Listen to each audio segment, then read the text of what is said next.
સૌ પ્રથમ છઠ્ઠા મહિનાની અંદર 2024ના છઠ્ઠા મહિનાની અંદર એનાથી આગળ જવું છે. 2022ની વિધાનસભાની ચૂંટણી પહેલા બાય ઇલેક્શન આવ્યું હતું બજાર સમિતિ થરાનું. એના ડાયાભી સાક્ષી છે. ગુમાનસિંહ જિલ્લાના અધ્યક્ષ હતા. અમીભાઈ પણ અહીંયા બેઠા છે. ગુમાનસિંહે મને કીધું હતું કે ઈશ્વરભાઈ આ વખત બાય ઇલેક્શનમાં માર્કેટમાં ચેરમેન તમને બનાવવાના છે, તમારે રહેવાનું છે. આ અમીભાઈ છે નહીં, અમીભાઈની સાક્ષીએ મેં કીધું હતું મારે ચેરમેન થવાનું નથી, ચેરમેન અણદાભાઈને રાખવાના છે. હું કીર્તિસિંહ વાઘેલા સાહેબ પાસે પણ ગયો હતો, એમને પણ વાત કરી હતી કે સાહેબ આપણે બીજું કંઈ કરવાનું નથી, એમને જ આપણે ચેરમેન બનાવવાના છે. એમને મેન્ડેટ આપીને એમને બાય ઇલેક્શનમાં ચેરમેન બનાવ્યા. એમના પછી ફરીથી 2024ની અંદર જ્યારે અમારી મુદત પૂરી થતી હતી એ સમયે છેલ્લી લગભગ છઠ્ઠા મહિનાની અંદર મારા અંદાજ મુજબ 10મી 15મી આજુબાજુ મિટિંગ હતી. મિટિંગની અંદર અંદાબી સાહેબે મિટિંગ હું બીમાર હતો, હું નહોતો જતો એટલે લક્ષ્મણભાઈના ફોન આવ્યા કે ઘડીક વાર આય, એટલે હું જઈને બેઠો. મિટિંગ પૂરી થઈ ગઈ હતી. અણદાભાઈ સાહેબે મારા સામું જોઈને કીધું કે ઈશ્વર ટૂંક સમયમાં 1-2 મહિનાની અંદર માર્કેટનું ઇલેક્શન થવાનું છે, તો તમારે ચૂંટણી કરવી છે કે ઇલેક્શન કે બિનહરીફ કરવું છે. મને એમ થયું કે સાહેબ આવું કેમ બોલતા હશે. હું કીધું કે સાહેબ શા માટે આપણે ચૂંટણી કરવાની હોય, આપણે બધા ભેગા મળીને આપણે બિનહરીફ કરવું જોઈએ. મિત્રો એ ટાઈમે આ લક્ષ્મણભાઈની સાક્ષી છે. મારા સમૂહ તાકીને ફરીથી આપણે કીધું કે જો ત્યારે હું ભારતીય જનતા પાર્ટીનો પ્રમુખ પણ હતો, એ સંસ્થાના ડિરેક્ટરની સાથે સાથે ભાજપના પ્રમુખ તરીકે પણ મારું દાયિત્વ હતું. એટલે એમણે સીધો એવો શબ્દ કર્યો કે ભાઈ જો બિનહરીફ કરવું છે તો મારી રીતે થશે, પછી બધા કોઈ અપેક્ષા રાખતા હશો તો થશે નહીં, એમાં પછી કોઈને પૂછવા વાળી વાત આવશે નહીં. તો મેં કીધું કે સાહેબ આપને યોગ્ય લાગે તે, એમાં મારે વિશેષ શું કહેવાનું હોય, પણ અમારી ગણતરી એવી છે કે આપણે ઇલેક્શન કરવું નથી, આપણે બિનહરીફ કરવું છે. એના પછી મેં ભારતીય જનતા પાર્ટીમાં આ વિષય મૂક્યો કે અણદાભાઈ સાહેબને આપણે આટલું આપવા છતાં મિત્રો 22 વર્ષ સુધી અમને ભારતીય જનતા પાર્ટીએ એપીએમસીના ચેરમેન તરીકે રાખ્યા. બનાસ બેંકની અંદર એમની પાસે 3 ડિરેક્ટર હતા 16માંથી, છતાં ભારતીય જનતા પાર્ટીએ એમને મેન્ડેટ આપીને બનાસ બેંકના ચેરમેન તરીકેનું દાયિત્વ આપ્યું. મિત્રો જિલ્લા પંચાયતના સભ્ય તરીકે એમને ટિકિટ આપી, એમને જિલ્લા પંચાયતના ભારતીય જનતા પાર્ટીના મેન્ડેટ પર એમને જિલ્લા પંચાયતના સભ્ય પણ બનાવ્યા. સાથે સાથે આ જ પાર્ટીએ એમને બોધગામ સમિતિના ચેરમેન પણ બનાવ્યા. મિત્રો જિલ્લા સહકારી સંઘના ચેરમેન પણ 15 વર્ષ સુધી ભારતીય જનતા પાર્ટીએ મોટું મન કરી અને એમને જિલ્લા સહકારી સંઘના ચેરમેન પણ બનાવ્યા. મિત્રો એથી વિશેષ આ તાલુકાની પ્રજાએ છેલ્લા 25 વર્ષથી બનાસ બેંક હોય, બનાસ ડેરી હોય તો એના ડિરેક્ટર તરીકે પણ અણદાભાઈ પટેલ સાહેબને આપ સૌએ અને ભારતીય જનતા પાર્ટીએ મૂક્યા. મિત્રો એથી વિશેષ 2003ની અંદર આખા જિલ્લાની જ્યારે ઇન્ટર્નની સીટ હતી ત્યારે મારે બિલકુલ નતું લડવું, પરંતુ મને સરુપારો ઊભો કરી અને મને ડિરેક્ટર તરીકે લડાયો હતો. જ્યારે 2006ની અંદર જીતવાની વાત આવી ત્યારે મિત્રો મેં પણ ફોર્મ ભર્યું હતું, ડાયાભાઈએ પણ ભર્યું હતું અને કરશનભાઈ રમાભાઈએ પણ ફોર્મ ભર્યું હતું. અમે ત્રણેય જણાએ એવું જ કીધું હતું લક્ષ્મણભાઈની સાક્ષીએ કે અમને ત્રણેયમાંથી ગમે તેને તમે ડિરેક્ટર બનાવો. મિત્રો બળજબરીથી કોઈ ના ચાલે. હું ને તો મારો ભત્રીજો એમણે ગોવિંદભાઈ આપણા સ્વર્ગસ્થ આપણે વાત કરતા પણ મને દુઃખ થાય છે એવું વ્યક્તિત્વ હતું. વિરોધીને પણ તેના વખોણ કરવા પડે એવા ગોવિંદભાઈ જે હતા, એ ગોવિંદભાઈ અત્યારે આ દુનિયામાં નથી. એ ગોવિંદભાઈને એમને ડિરેક્ટર તરીકે ફોર્મ ભરાઈ અને કાગો ભત્રીજો ડિરેક્ટર થયા. હું નહીં તો મારો ભત્રીજો નહીં તો મારો ભાઈ. કોઈ સમાજ નહીં, કોઈ બીજા સમાજનો નહીં, કોઈ પણ જગ્યાએ હું જ હોવો છું એવા વર્તન સાથે એમણે એ ગોવિંદભાઈને ડિરેક્ટર તરીકે ફોર્મ ભરાઈ બંને કાગો ભત્રીજો ડિરેક્ટર થયા. વિચાર તો કરો આ તાલુકાની પ્રજાએ અમને કેટલું આપ્યું છેલ્લા 25 વર્ષથી. આ રાજકારણની અંદર ઘણું ચાલે તો કોઈનું 5 વર્ષ, કોઈનું 10 વર્ષ, કોઈનું 15 વર્ષ, કોઈનું 20 વર્ષ, 30 વર્ષથી એક ધારી સત્તા જેમના હાથમાં આ તાલુકાની પ્રજાએ આપી છે, ભારતીય જનતા પાર્ટી આપી છે. છતાં મિત્રો વાત ના થાય પણ એક વાત તો મારે કરવી પડશે. આ વિધાનસભાની ચૂંટણીની અંદર ભારતીય જનતા પાર્ટીએ આપણું આપવા છતાં રાતે 2 વાગે એમના એક અંગત માણસનો ફોન આવ્યો, એનું નામ નહીં લઉં મિત્રો, હું પણ તેના ભેગો બેઠો ને એની અમુક વાતો ના કરી શકું. મને 2 વાગે બોલાયો, હું 2 વાગે ગયો કે આપણા સાહેબનો ફોન આવ્યો હતો અને આપણે આવું તેવું કરવાનું છે. અને એવી તો મને 10 જગ્યાએ સમાચાર મળ્યા કે આ પાર્ટી વિરુદ્ધનું કામ થાય છે. એ સમયે પાર્ટીએ મને એમ કીધું હતું કે અણદાભાઈએ આ વિધાનસભાની અંદર વિરુદ્ધમાં કામ કર્યું છે, તમારે એમના વિરુદ્ધમાં રિપોર્ટ કરવો પડે. અહીંયા આ પાર્ટી શ્રેષ્ઠ નેતૃત્વ બેઠું છે. અણદાભી માટે એમના હડબંધ તરીકે મેં એવું કીધું હતું, ભારતીય જનતા પાર્ટીના પ્રમુખ તરીકે રાજીનામું આપી દીધું હતું. એમના વિરુદ્ધમાં મેં એક પણ શબ્દ નતો પાડ્યો. પરંતુ છેલ્લા 2 વર્ષથી અહીંયાથી હું નીકળું, અહીંયા જાઉં એટલે એમના બેઠા જે મળતિયાઓ એમ કે ઈશ્વરલાલજી હાવચેત રહેજો, આપણા ભેગા નથી. અહીંયાથી હેડ્યા પછી મારે ટોળું ઊભું હોય એમાં એમનો માણસ એમ કે ઈશ્વરલાલજી ખબર રાખજો આપણા ભેગા નથી. મિત્રો મારો એક સિદ્ધાંત છે, સામી સાથે ગોળી વાગતી હોય તો સામી સાથે લડું છું. મેં કોઈ દાડો કોઈના દગાથી વાત કરી નથી. એમના હડવન તરીકે 15 વર્ષથી મેં કામ કર્યું છે, છતાંય મારા પ્રત્યે અવિશ્વાસ કર્યો. એ અવિશ્વાસે ભલે કર્યો, એનો પણ મને રંજ નતો, પરંતુ એમને છેલ્લે દાડે જે એમને ધમકી ભર્યા શબ્દો હતા, એમનું જે એવું વર્તન હતું, એના કારણે આપણે આ પાર્ટીમાં થોડી રજૂઆત પણ કરી.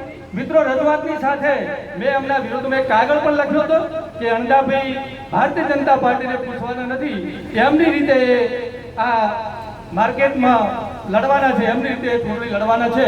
આટલી વાત પણ મેં પાર્ટીમાં લેખિતમાં કરી. મિત્રો એના પછી આ ચૂંટણી પ્રક્રિયામાં બધું વહીવટદાર આવ્યો, હા ના થયું. ગિરીશભાઈને મારી પાસે મૂક્યા. ગિરીશભાઈ એવું કીધું કે અણદાભાઈએ મૂક્યા છે, તમારે શું છે? મેં કીધું ગિરીશભાઈ તમે શા માટે આવ્યા? હું આપવા તૈયાર છું. જે અણદાભાઈ સાહેબ કહેતા હોય, ગોવિંદભાઈ સાહેબ કહેતા હોય, ત્યાં હું આવીને મારી વાત હમી સાથે કરવા છું. તમે એકલા શા માટે આવ્યા? તમે મને બોલાવજો, તમે જ્યાં બોલાવો ત્યાં હું આપવા તૈયાર છું.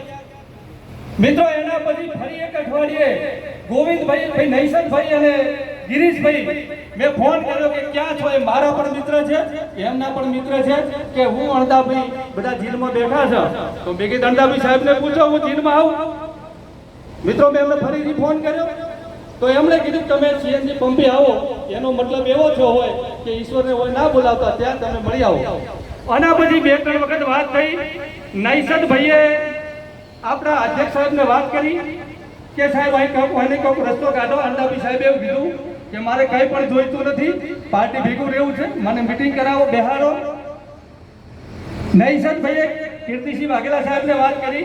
કીર્તિસિંહ વાઘેલા સાહેબ અને નૈસદભાઈ બંને મળ્યા પછી એમને એવું વાત કરી કે ભાઈ ના લેવાની કોઈ બાબત નથી, આપણે ભેગા બેસીને જે કરવું છે એ કરશું.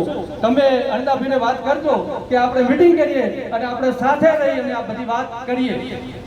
પાછો નૈસદભાઈએ આપણા અણદાભાઈ પટેલ સાહેબને ફોન કર્યો કે સાહેબ કીર્તિસિંહ વાઘેલા સાહેબે કીધું છે કે આપણે બધા ભેગા બેસી અને અહીંનો કોઈ નિર્ણય કરવો પડે તો એમાં કીર્તિસિંહ વાઘેલા સાહેબ સંમત છે, તો તમારું શું કહેવું થાય?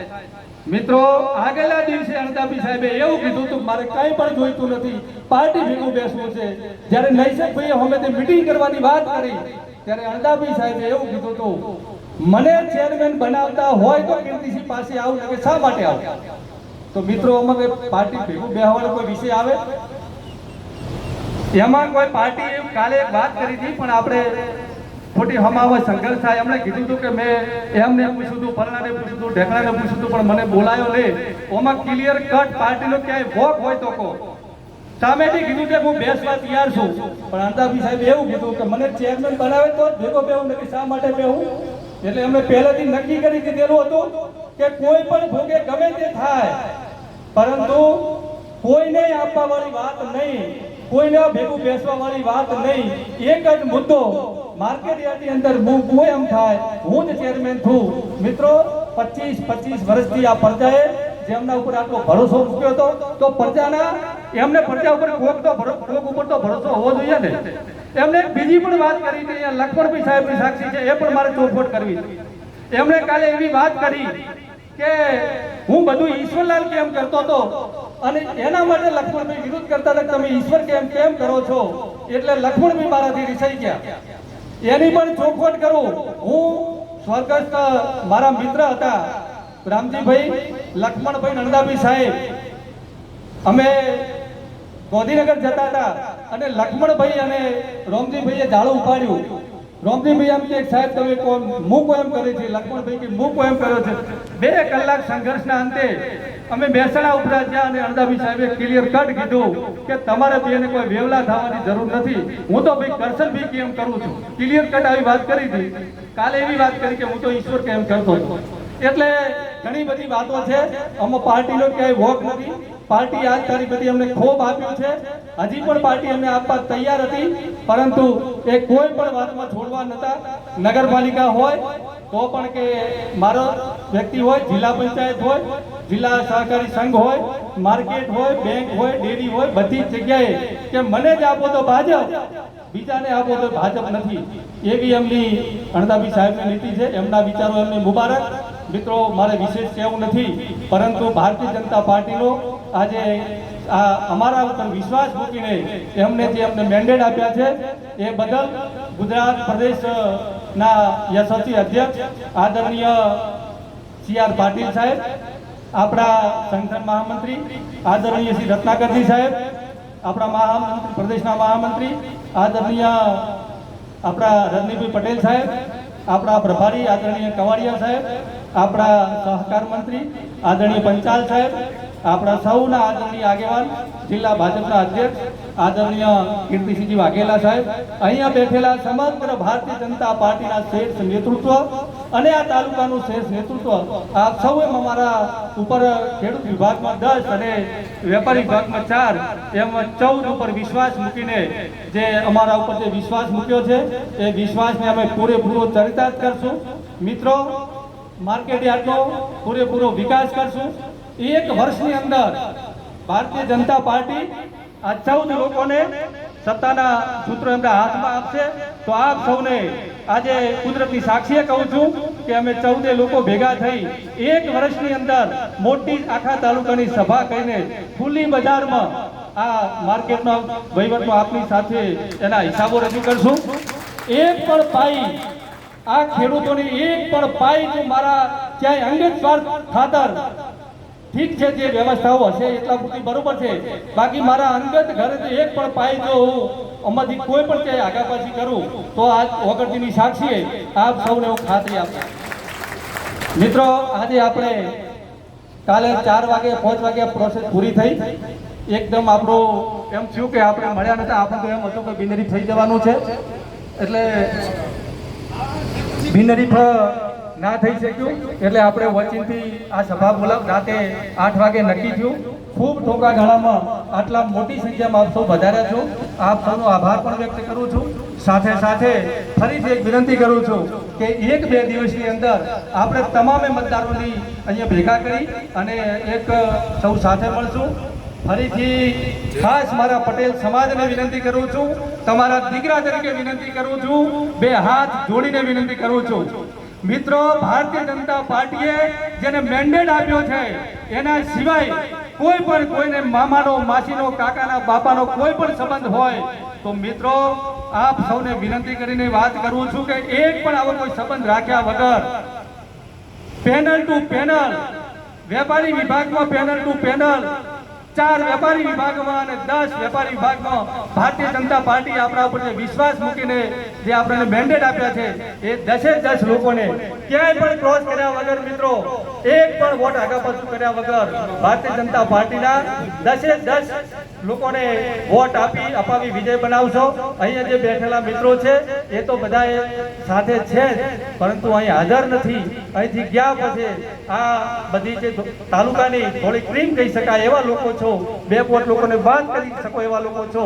તો આપ સૌ તાલુકાની અંદર જઈને મિત્રો 20-25 વર્ષ પછી લોકશાહી આવવાની છે. આટલા દાડા સરમુખતારશાહી હતી, તમે જોતા હતા. કોઈ ફોર્મ ભરવા નતા જઈ કહેતા. 2010માં આપણે લડ્યા હતા, એ ટાઈમે ફોર્મ ભરણા હતા, એ ટાઈમે કદાચ થોડા ઘણું આપણે 10% મતો સારું આગા પાછું રહી ગયું હતું. આ વખતે Banas bank, Banas dairy, Bharatiya Janata party અને અહીં બેઠેલા તમારા સૌ લોકોના આશીર્વાદ આપણી સાથે છે.